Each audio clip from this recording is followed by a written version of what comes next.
السلام علیکم۔ پتہ ہے میرے لیے سب سے خوبصورت بات کیا ہے؟ سب سے خوبصورت احساس کیا ہے؟ سکون کب ملتا ہے؟ جب میں اللہ کی محبت کا اظہار کرتی ہوں، جب میں اپنے دل کا حال بیان کرتے وقت رو پڑتی ہوں، جب میں محسوس کرتی ہوں وہ مجھے سن رہا ہے، وہ دیکھ رہا ہے، وہ میرا بھی تو رب ہے، وہ مجھے معاف کر دے گا، وہ مجھے سکون عطا کر دے گا۔ خوبصورت بات یہ بھی کہ اللہ میرے دل کا حال جانتا ہے، یہ جانتے ہوئے بھی اللہ کو اپنے دل کا حال بیان کرتی ہوں۔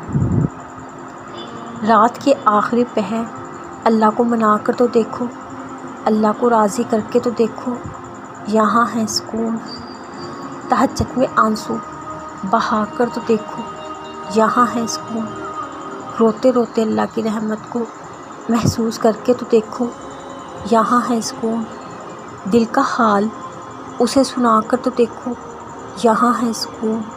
حال دل سنا کر اللہ کو اپنے نزدیک محسوس کر کے تو دیکھو، یہاں ہے سکون۔ اس کی رحمتوں کا شکر ادا کر کے تو دیکھو، یہاں ہے سکون۔ ہاں، کچھ من پسند چیزوں میں ہماری بہتری موجود نہیں ہوتی، آخر کیوں کچھ لوگ پھر بھی اسی کے پیچھے بھاگتے ہیں جس میں بہتری نہیں؟ آخر کیوں کچھ لوگ رب کے فیصلوں کو تسلیم نہیں کرتے؟ ہم انسان ہیں تو خود غرضی شاید ہر چمکتی چیز کو سونا تصور کر لیتے ہیں۔ ہم کیوں نہیں سمجھ لیتے کچھ چیزیں ہمارے لیے نہیں ہیں، اور جو ہمارا ہے اسے کوئی انسان ہم سے نہیں چھین سکتا۔ لیکن وقت، حالات کے ساتھ ساتھ ہر حقیقت واضح دکھائی دیتی ہے۔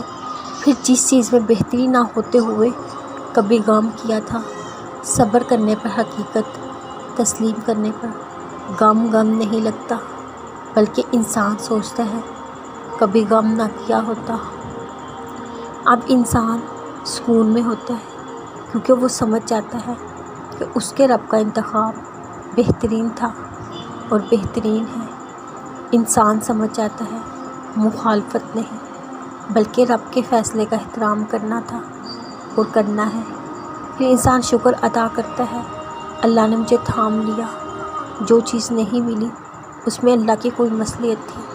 سچ تسلیم کرنا تھوڑا مشکل ضرور ہے، مگر تسلیم کرنے نا بہتر ہے۔